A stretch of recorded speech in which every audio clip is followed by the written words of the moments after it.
Hello everyone, আসসালামু আলাইকুম। কেমন আছেন সবাই? আই হোপ সবাই অনেক বেশি ভালো আছেন। আলহামদুলিল্লাহ, আমরাও অনেক ভালো আছি। আজ আপনাদের জন্য নতুন আরও একটি রেসিপি নিয়ে চলে এলাম। আজ শেয়ার করব তাল দিয়ে একটু ভিন্নভাবে তালের পিঠা রেসিপি।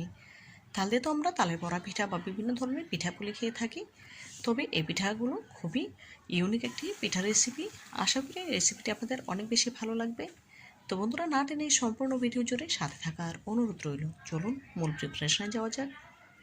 তালের পিঠা তৈরি করার জন্য প্রথমে ডো তৈরি করে নিতে হবে। চুলা একটি প্যানে নিয়ে নিলাম মেজারমেন্ট কাপের 1 কাপ ঘন তালের রস।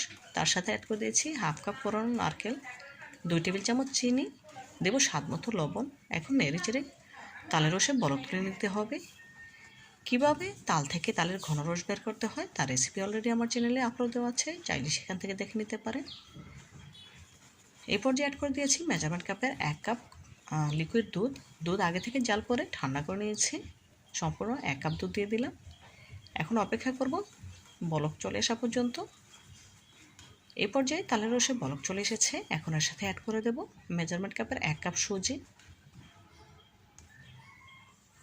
অ্যাড করে দেব হাফ কাপ শুকনো আতপ চালের গুঁড়ো।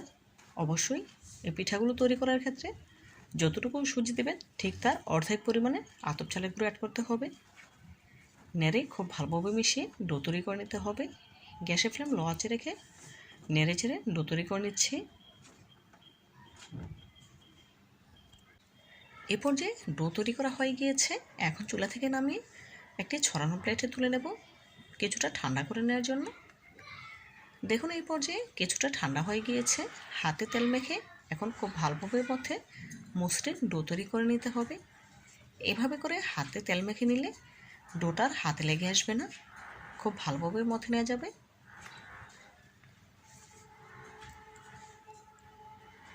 দেখুন খুব ভালোভাবে মধ্যে মসৃণ ডো তৈরি করে নিচ্ছে।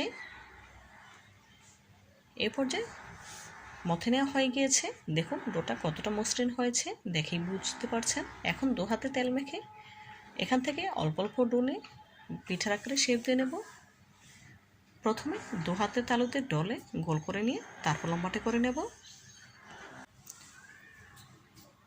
দেখুন প্রথমে গোল করে নিয়েছি, এখন একটু লম্বাটে করে নিচ্ছি। আমি কিভাবে কাজটি করে নিচ্ছি দেখেই বুঝে নিতে হবে, বলে বোঝানোর কিছু নেই। দেখুন বন্ধুরা, একটি পিঠা তৈরি হয়ে গিয়েছে।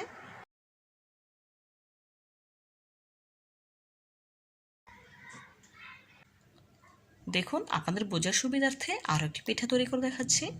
প্রথমে কিছুটা পরিমাণে ডো নেব, তারপর দু হাতের তালুতে ডলে গোল করে তৈরি করে নেব বলের মতো করে। দেখুন বলের মতো করে তৈরি করে নিয়েছি। এখন লম্বাটে করে নিচ্ছি। এই পিঠাগুলো সাধারণত চুষি পিঠার মতো দেখতে হয়। চুষি পিঠাগুলো একটু ছোট সাইজের হয় আর এই পিঠাগুলো একটু বড় সাইজের হয়, কিন্তু দেখতে একদম চুষি পিঠার মতো। দেখুন এক এক করে পিঠাগুলো তৈরি করে নিচ্ছি। এভাবে করে একই প্রসেসে সবগুলো পিঠা তৈরি করে নেব। দেখুন একই প্রসেসে সবগুলো পিঠা তৈরি করে নিচ্ছি।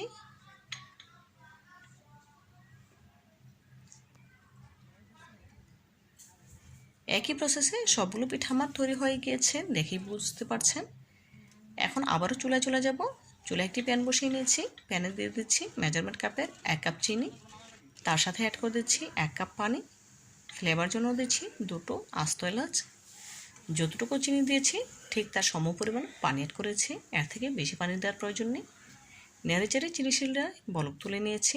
এখন 1 থেকে 1.5 মিনিট হাই হিটে জাল করে নেব। এই শিরাটা একতার বা দুতার ঘন করার প্রয়োজন নেই, শুধু বলক আসার পর 1 থেকে 1.5 মিনিট জাল করলে হবে। দেখুন জাল করা হয়ে গিয়েছে, গ্যাসের ফ্লেম অফ করে দিয়েছি। দেখুন শিরাটা কিন্তু একদম পাতলা আছে, একতার বা দুতারের মতো হয়নি। এখন সাইডে তুলে রেখে দেব। পিঠাগুলো ভেজে নেওয়ার জন্য চুলে একটি প্যানে পর্যাপ্ত পরিমাণে তেল দিয়ে পুরোপুরি গরম করে নিয়েছি। এখন গরম তেলে এক এক করে পিঠাগুলো দিয়ে দিচ্ছি ভেজে নেওয়ার জন্য। এই পিঠাগুলো ভাজার জন্য তেলটা অবশ্যই পুরোপুরি গরম থাকতে হবে, আর গ্যাসের ফ্লেম হাই হিটে রেখে পিঠাগুলো ভেজে নিতে হবে। লো হিটে রেখে পিঠাগুলো ভাজতে যাবেন না, এতে করে পিঠাগুলো ফেটে যেতে পারে। সেজন্য শুরু থেকে শেষ পর্যন্ত গ্যাসের ফ্লেম হাই হিটে রেখে এই পিঠাগুলো ভেজে নিতে হবে। এই পর্যায়ে খুবই আলতো হাতে পিঠাগুলো উল্টে পাল্টে দেব, যেহেতু সুজির পিঠা এমনিতেই অনেক সফট থাকে। সেজন্য খুবই আলতো হাতে উল্টে পাল্টে দিতে হবে। কয়েকবার উল্টে পাল্টে নিয়ে পিঠাগুলো গোল্ডেন কালার করে ভেজে নেব। সব দিকে যাতে সমান কালার আসে সেদিকে খেয়াল রেখে উল্টে পাল্টে পিঠাগুলো ভেজে নিচ্ছি। এই পর্যায়ে পিঠাগুলো আমার ভাজা হয়ে গিয়েছে, দেখেই বুঝতে পারছেন পিঠাগুলো গোল্ডেন কালার করে ভাজা হয়ে গিয়েছে। এখন একটি স্ট্রেনারে তুলে এক্সট্রা তেল ঝরিয়ে নিতে হবে। পিঠাগুলো স্ট্রেনারে তুলে নিচ্ছি।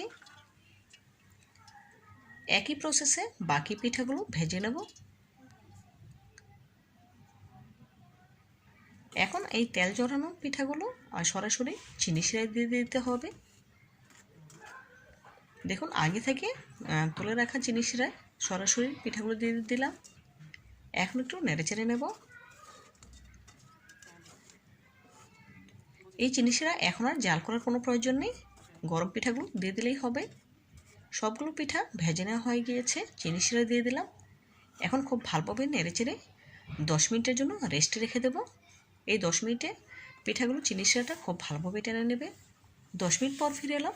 দেখুন পিঠাগুলো চিনি শিরাটা কতটা টেনে নিয়েছে দেখেই বুঝতে পারছেন, একদম রসে টসটস হয়ে গিয়েছে। এখন সার্ভিং প্লেটে সার্ভ করে আপনাদের সাথে পিঠাগুলো শেয়ার করছি। এক এক করে সবগুলো পিঠা সার্ভিং প্লেটে সার্ভ করে নিচ্ছি। তালের পিঠার ফাইনাল লুক দেখুন, মাশাআল্লাহ দেখতে কতটা সুন্দর এবং লোভনীয় লাগছে। দেখতে যতটা সুন্দর হয়েছে খেতে তার থেকেও অনেক বেশি মজাদার। আপনারা তালের এই সিজনে একবার হলেও আমার রেসিপিটি ফলো করে এভাবে তালের পিঠা তৈরি করে খেয়ে দেখবেন, ইনশাআল্লাহ অনেক বেশি ভালো লাগবে।